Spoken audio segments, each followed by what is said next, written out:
Good afternoon. My name is Omar, and this is my presentation for Engineering 851 Research Methods. Nowadays, oil and gas companies spend billions of dollars in designing, constructing, and maintaining gas pipelines. And the project of gas pipelines in its nature is very complex. So, to be able to build a safe, economic, and um, durable gas pipeline is very complex due to a lot of variables and factors influencing it.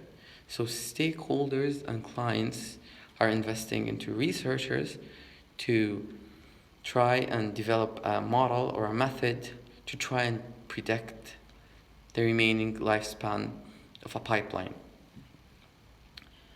To do that, they have to focus on the major reason for pipeline failures, which is corrosion, which usually occurs in the inner and outer part of the pipelines.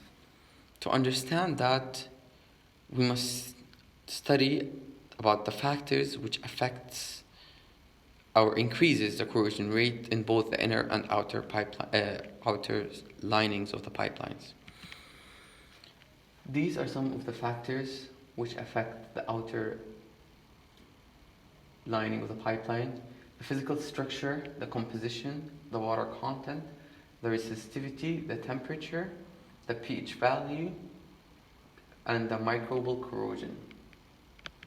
Now, for the physical structure of the soil, it means what the soil is usually made of: organic materials and water and oxygen. Water and oxygen, when they're together, these are the two major components to increase corrosion rate. But if the soil is concentrated in water, it will limit the oxygen contact with the outer layer of the pipeline. So to be able to control that, to be able to build or construct or design durable gas pipeline, we must consider all of these factors. Like for example, in Australia, the weather changes, the rainfalls goes throughout the year, and it's very random. So the condition of the soil goes from wet to dry, wet to dry. That influences the corrosion rate, and that reduces the lifespan of the pipelines. Here is a pie chart showing the general composition of the soil. Now, for water content and air, we know that it increases the corrosion rate. Also, organisms, when they digest organic materials, they produce CO2 and H2S, hydrogen sulfide. These two components also help in increasing the rate of corrosion, making the soil more acidic and reducing the pH value of the soil surrounding the pipe, which eventually leads to corrosion around the pipe. Some of the inner factors which affect the pipeline is also the water content, the CO2, the pH value, the delivery pressure, and the temperature of the medium. So, as we know, the water content and the CO2 inside or outside the pipe, it will have the same effect on the lining of the pipelines. It will decrease the pH value of the pipelines, which will eventually increase the corrosion rate. And the delivery pressure, when the pipelines is operating in under high pressure or under high flow rate, this will cause particles to move faster, which will cause more stress on the inner linings of the pipelines. Also, with temperature, is the same. It causes more stress on the inner linings of the pipelines, which eventually leads to failure and crack. So So to try and understand more of the influences of corrosion on the pipeline, we must understand how corrosion corrosion affects depending on the type of material of the pipeline.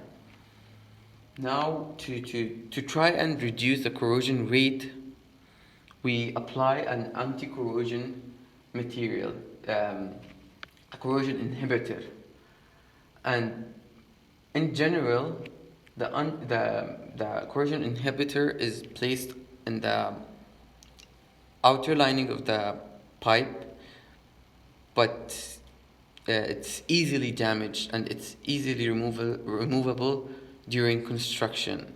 So eventually, with aging, it will peel off and it will leave the pipeline vulnerable.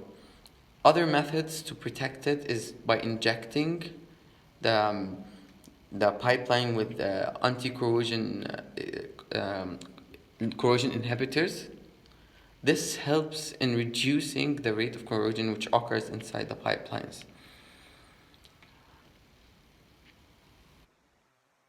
Of the surface. Another factor which affects the corrosion rate is the condition of the surface.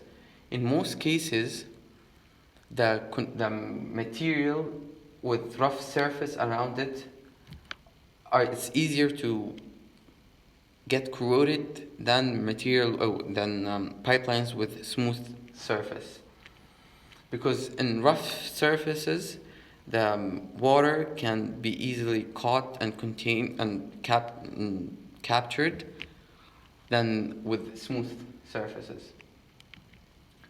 So the key aspects for clients and stakeholders to try and mitigate these risks and try and make a decision on whether to replace or maintain and fix or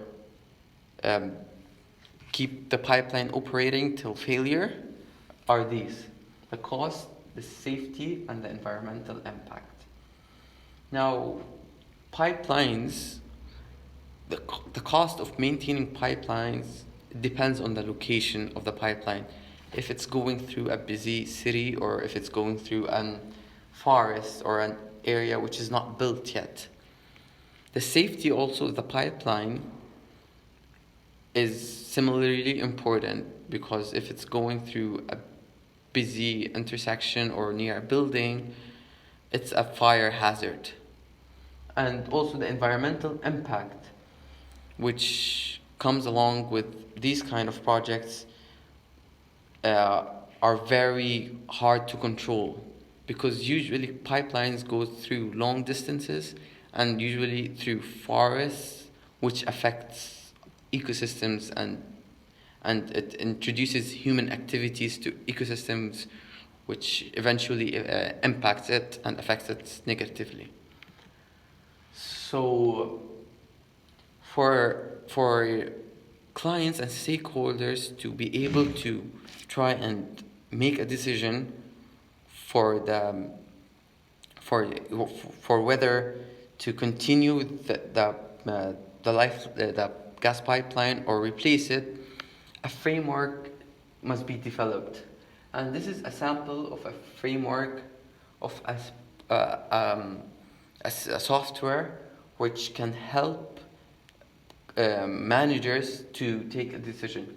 First, there is the operator, and it goes to the intelligent human computer interface, to the natural language processing system, and risk evaluation system of urban gas pipeline.